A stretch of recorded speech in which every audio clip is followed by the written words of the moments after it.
우리 본성의 선한 천사의 저자인 스티븐 핑커는 우리가 현재 인류 역사상 가장 평화로운 시대를 살고 있다고 말합니다. 물론 과거에 비하면 확실히 나아진 것 같습니다. 신생아의 기대 수명은 80년 이상이고 깨끗한 물과 음식을 맛볼 수 있으며 병으로부터 조금은 해방되었기 때문입니다. 하지만 우리 본성의 악한 천사에선 핑커의 가정 일부와 데이터의 정확성에 의문을 제기하고 있습니다. 역사를 통틀어 인간 폭력의 상당 부분이 대중의 시야에서 감춰져 있고 실제보다 축소되어 보고되는 점도 많다는 점에서 이들은 과연 폭력을, 특히 장구한 시간에 걸친 폭력을 실제로 정확하게 측정할 수 있는지 여부에, 또 그 폭력을 무수한 문화 전체에 걸쳐 의미 있게 비교할 수 있는지 여부에 의문을 제기합니다. 폭력이란 주제를 지나치게 단순화하는 것에 반대하고 있다는 것입니다. 그렇다면 폭력이란 무엇일까요? 우리 본성의 선한 천사에서 폭력의 의미론적 축소는 폭력의 대용물을 찾으면서 폭력적 행위와 분노회로 및 여타의 폭력 기관을 통해 작동하는 성향을 결부시키기로 선택한 데서 비롯한다고 했습니다. 즉, 중심점이 피해자의 고통이 아니라 공격자의 분노나 행동이라는 것입니다. 이러한 관점은 환경이나 동물, 가난한 사람에게 작용하는 느린 폭력, 혹은 구조적 폭력은 고려하지 않고 있으며 형사사법 제도로 처리할 수 있는 폭력을 위주로 다루고 있습니다. 이 책은 성악설도 성선설도 아닌 우리 본성의 선한 천사이 어떤 문제점을 가지고 있고 어떤 시각으로 바라봐야 하는지 제시해줍니다. 먼저 우리 본성의 선한 천사의 문제점 중 하나는 책에서 사용된 통계입니다. 모든 통계가 그런 것은 아니지만 대개는 제한적이고 의심스러운 증거에 근거합니다. 그런 통계를 가지고 세계를 평가합니다. 숫자는 정확성이나 대표성을 띠는 것이 아닙니다. 이보다 더 큰 문제는 역사적 폭력과 관련한 통계 정보가 잘못되었다는 게 아니라 핑커가 대부분 심하게 축소되어 보고되는 것을 측정한다는 것입니다. 예를 들어 핑커는 중석기 시대의 것으로 추정되는 폭력 등으로 인한 외인사의 증거가 있는 유적지의 인골 21점의 자료를 사용했는데 이 한 유적지만을 가지고 선사시대 전체를 대표한다고 결론 내립니다. 하나의 유적지를 가지고 결론 짓는 것은 매우 문제가 있습니다. 영국의 경우 중석기 시대 인간 유해는 드물고 대개는 불완전합니다. 따라서 한 곳이나 몇몇 유적지에서 발견된 유해를 근거로 인류의 선사시대 전체를 일반화해서는 안 됩니다. 우리가 사는 현 시대에서조차 철저히 기록을 남기는 통계가 불완전하거나 결함이 있을 수 있습니다. 그중 성폭행과 음주 인한 폭력을 예를 들면 핑커는 성폭행 발생률이 시간이 흐름에 따라 감소한다고 이야기합니다. 하지만 성폭행 사건은 실제로는 증가했으며 오늘날에는 그 수가 중세 때보다 더 많습니다. 게다가 주말 대도시에서는 음주로 인한 폭력이 다반사라도 그 대부분은 실제보다 적게 보고됩니다. 왜냐하면 신고가 된다 해도 그것이 법정까지 가는 경우는 거의 없기 때문입니다. 또한 시간이 지나면서 폭력은 다양한 상황에서 목적에 맞게 변합니다. 예를 들어 현대로 넘어오면서 생긴 인터넷은 아동 성착취의 현장이 되었습니다. 성적 학대와 고문을 당하는 아동의 사진 및 동영상이 온라인상에서 거래 공유되는 일이 지난 20년 동안 급적으로 증가했고 2018년에는 성학대를 당하는 아동의 사진 및 동영상 4,500만 개가 인터넷에 올라와 있습니다. 이러한 범죄적 학대 행위들은 전에는 눈에 띄지도 보도되지도 문서로 남겨지지도 않았습니다. 이러한 자료들은 오늘날 세계의 폭력 감소에 관한 핑커의 책에서는 중요하지 않게 다뤄졌습니다. 그럼 이제부터 우리 본성의 악한 천사에는 어떤 내용이 있는지 살펴보겠습니다. 우리 본성의 선한 천사에서 스티븐 핑커는 폭력이 오랜 시간에 걸쳐 감소되었고 우리가 사실은 우리 종의 역사상 가장 평화로운 시대를 살고 있는 것인지도 모른다고 주장합니다. 또한 핑커는 비국가 사회가 근대의 국가 사회보다 훨씬 더 폭력적이었다고 단정합니다. 이를 뒷받침하기 위해 다양한 자료, 도표, 그래프를 제시합니다. 폭력의 장기적 변화를 심도 있게 분석하려면 정량적 증거가 있어야 하는데 핑커가 통계를 이용하는 방식에는 문제가 매우 많다고 저자는 지적합니다. 핑커는 독자들에게 고고학적 증거에 관한 수치들이 유골 분석에 근거한 것이라고 말합니다.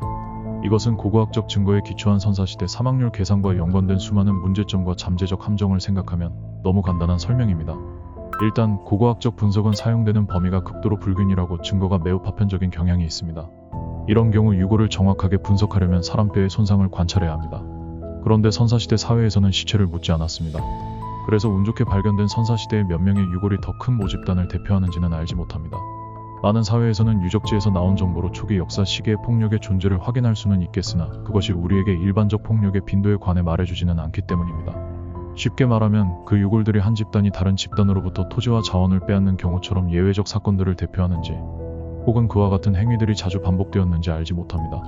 또한 학자들은 백분율 기반의 접근법, 즉 단순히 폭력 분쟁에 가담한 사람들의 수와 폭력 행위로 살해당한 사람들의 비율만 고려하는 백분율 기반의 접근법이 강력한 지표는 아님을 입증했습니다. 이들은 인구 규모가 더 큰 집단의 부대가 소규모 사회보다 전투원 한 명당 더 많은 사상자를 낸다고 제시했는데 이는 곧 근대 국가들이 그들의 고고학적 선조들 못지않게 폭력적이었다는 것을 의미합니다. 특정한 무기로 가해진 유해 골격의 상해 흔적은 그것이 선사시대에 생겼든 오늘날 생겼든 동일할 수 있어도 상해의 폭력적이라는 의미는 보편적이라 가정할 수 없습니다. 과거에는 자원을 차지하기 위해 또는 생존을 위해 싸웠지만 현재에는 단순 원한이나 심지어 아무 이유 없이 사람을 죽이는 경우도 있습니다. 그래서 과거의 사망률이 높더라도 그것이 과연 현재보다 더 폭력적인지는 생각해 볼 필요가 있다는 뜻입니다. 이어서 우리 본성의 선한 천사에서 중세를 어떻게 묘사했는지 살펴보면 중세는 잔인한 문화의 공동체였습니다.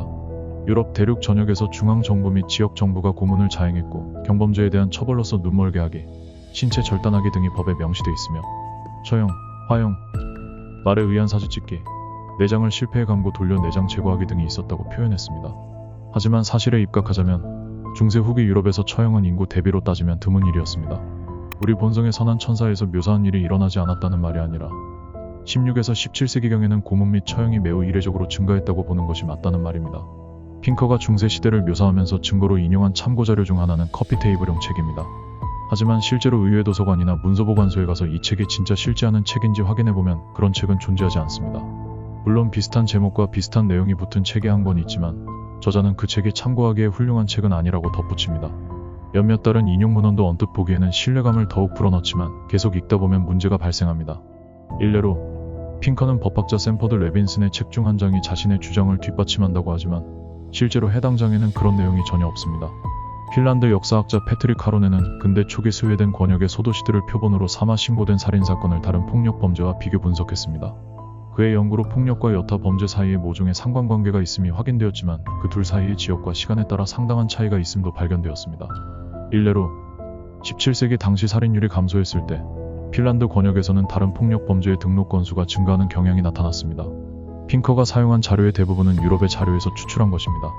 하지만 이것만을 가지고 나머지 국가들을 일반화시킵니다. 인권 영역에서는 18세기 이후로 크나큰 진보가 있었습니다.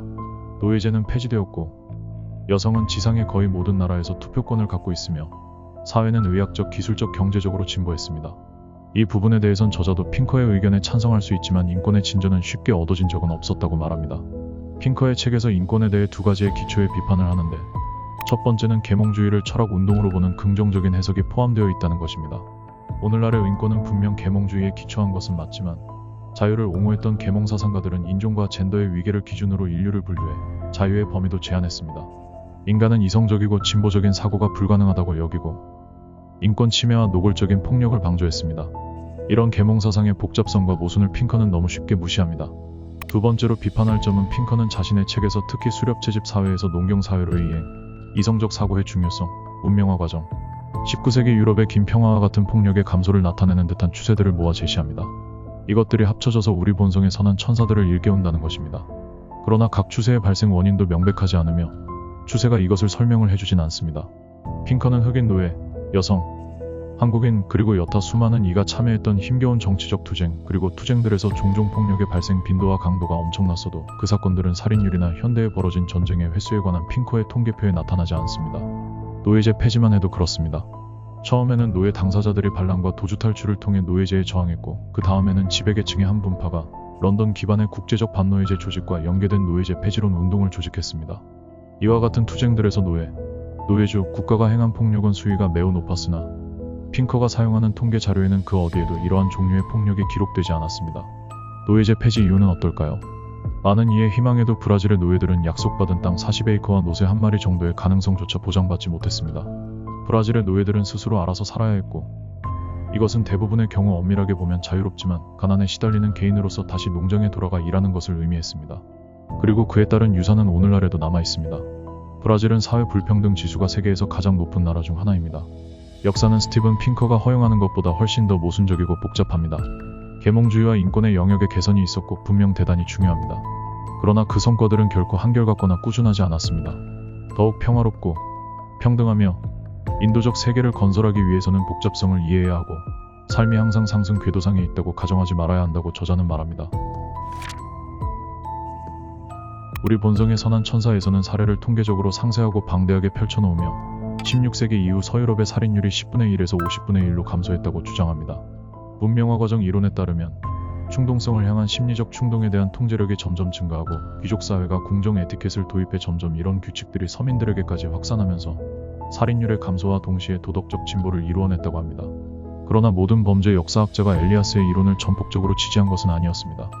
프랑스 역사학자 로베르 미상블레는 모든 것을 문명화 과정으로 설명할 수는 없고 궁정 에티켓을 시작한 귀족의 중요성은 인정하지만 프랑스에서 살인의 감소는 전적으로 궁정 에티켓과 관련된 것은 아니며 아울러 살인의 감소는 훨씬 이전인 1580년대부터 시작되었다고 주장했습니다.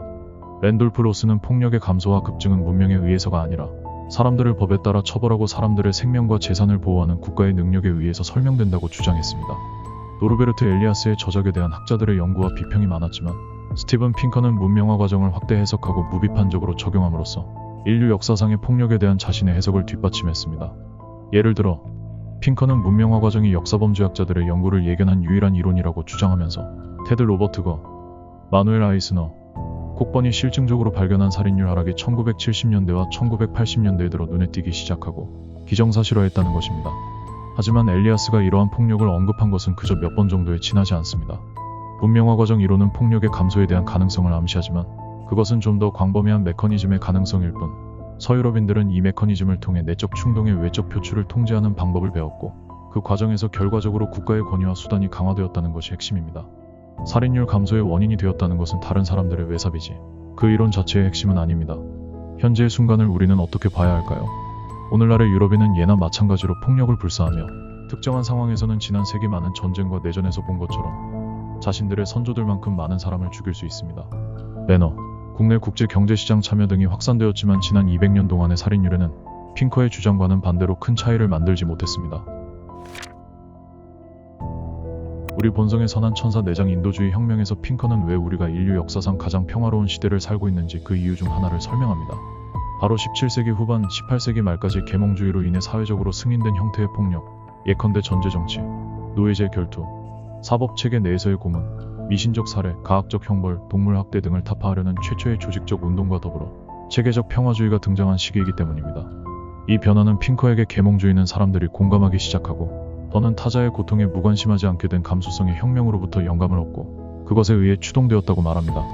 이 두 가지 동력, 즉 이성과 공감이 합쳐져 삶과 행복을 가치의 중심에 놓는 새로운 이데올로기를 만들어냈다고 생각하는 것입니다. 하지만 저자는 핑커는 계몽주의 역사의 특징과 계몽주의가 실제로 무엇을 대표하는지 잘못 규정하고 지적합니다. 핑커는 본질적으로 계몽주의는 이성이 눈뜬 시기이고 이는 곧 폭력의 감소이고 그런 까닭의 반계몽주의 이성에 대한 거부는 폭력의 증가라고 생각합니다. 하지만 이러한 공식에는 폭력과 근대성에 대한 논쟁을 비롯해 많은 중요한 역사서술적 문제들이 무시되어 있습니다. 우리 본성의 선한 천사에서 핑커는 자신이 추정하는 폭력률의 감소를 설명하는 데서 계몽주의를 이용했습니다. 핑커가 미처 깨닫지 못한 점은 사실 이 문제의 중심은 역사에서의 인과관계라는 것입니다. 즉, 무엇이 역사를 추동하며 무엇이 태도와 관습의 변화를 추동하는가 인데 핑커의 답은 발상이 역사를 추동하며 그것이 폭력의 감소의 원인이라고 답합니다. 하지만 이 생각에는 문제점이 있습니다. 그것은 읽기, 생각, 행위 사이의 인과관계를 입증하는 것이 불가능하지는 않더라도 어렵다는 점입니다. 하나의 사건 혹은 하나의 발상이 반드시 또 다른 사건 혹은 발상으로 이어진다고 믿는 것은 역사의 복잡성을 과소평가하는 일이라고 저자는 말합니다. 어째서 어떤 종류의 폭력은 사라지거나 감소했고 어떤 종류의 폭력은 그렇지 않았는지 설명하려면 각가지의 다른 요인들도 고려해야 합니다. 계몽주의가 폭력의 감소의 원인이라는 생각에는 다음과 같은 가정이 필요합니다. 첫 번째로는 개혁가들에게 동기를 준 요인은 인간들의 고통에 대한 관심이었으며 또한 공개처형과 노예제 등이 타파된 것까지도 18에서 19세기의 인도주의 운동의 공으로 돌려야 한다는 것입니다. 하지만 정말 그럴까요? 일부 역사학자에 따르면 이는 변화의 원천을 완전히 오인한 것입니다. 변화를 일으킨 것은 인도주의가 아니라 다른 더 실용적이고 훨씬 덜 이상주의적인 이유들이었습니다. 책에서는 고문, 공개처형, 노예제 세 가지 사례가 나오는데 저희는 이 중에서 고문을 살펴보겠습니다. 공개적으로 고문하는 볼거리는 적어도 프랑스 혁명 이전의 유럽의 사회생활에서 핵심 부분이었습니다. 유럽의 법전은 고대 로마 전통의 영향을 받아 증거를 얻기 위해 고문에 의존하였습니다. 프랑스에는 두 가지 종류의 고문이 있었는데 하나는 재판장에서 행해지는 고문으로 자백을 받아내려는 목적이고 다른 하나는 공개 장소에서 유죄판결 범죄자의 신체에 가해지는 고문으로 자백을 받아내거나 단순히 유죄판결 죄수의 신체를 벌하기 위해 고안된 것이었습니다. 1750년에서 1850년 사이에 이러한 고문이 다른 형벌로 대체된 것은 사실임에도 이것이 계몽주의 때문인지 아니면 그보다 이전에 있었던 법제 개혁이 가져온 형사사법 체계 자체의 변화 때문인지에 관해서는 논란이 있습니다. 물론 체형의 유용성에 의문을 갖기 시작하고 국가가 더 효과적인 형태의 사회 통제를 개발한 시기인 17세기의 유럽에서는 고문과 처형률 모두 이미 감소하는 중이었습니다. 그러나 그 감소를 계몽주의 덕분으로 돌리는 것은 과장해석이라고 볼 수 있습니다. 실제로 17세기에 이르러서는 이미 많은 유럽 국가에서 고문의 사용이 대부분 중단된 상태였습니다. 프랑스는 1788년이 되어서야 군주정에 의해 공식적으로 폐지되었습니다. 그 이유에 대해서 프랑스 혁명가들은 고문이 잔혹행위로 여겨져서가 아니라 고문이 절대주의의 사회적 장악과 불가분하게 연결되어 있어서였습니다. 130개국이 인준한 1987년 유엔 고문 방지 협약에도 불구하고 고문 혹은 적어도 협약에 포함된 잔혹하고 비인도적이며 굴욕적인 대우는 미국, 영국, 이스라엘을 비롯한 전 세계 141개국에서 여전히 실행되고 있습니다. 계몽주의가 스티븐 핑커가 고려하는 것보다 훨씬 더 복잡하며 많은 자료에서 나타나길 그 전환점은 핑커가 믿는 것보다 훨씬 이른 약 1650년 경의 계몽사상가들에 의해서가 아니라 세계적 상황은 물론 지역적 상황과 관련된 여러 외부 요인에 의해서 발생했습니다. 반면 공개처형과 노예제와 같이 어떤 형태의 폭력은 19세기까지도 계속되었고 고문과 노예제 같은 또 다른 형태의 폭력은 현재에도 사실상 사라지지 않았습니다.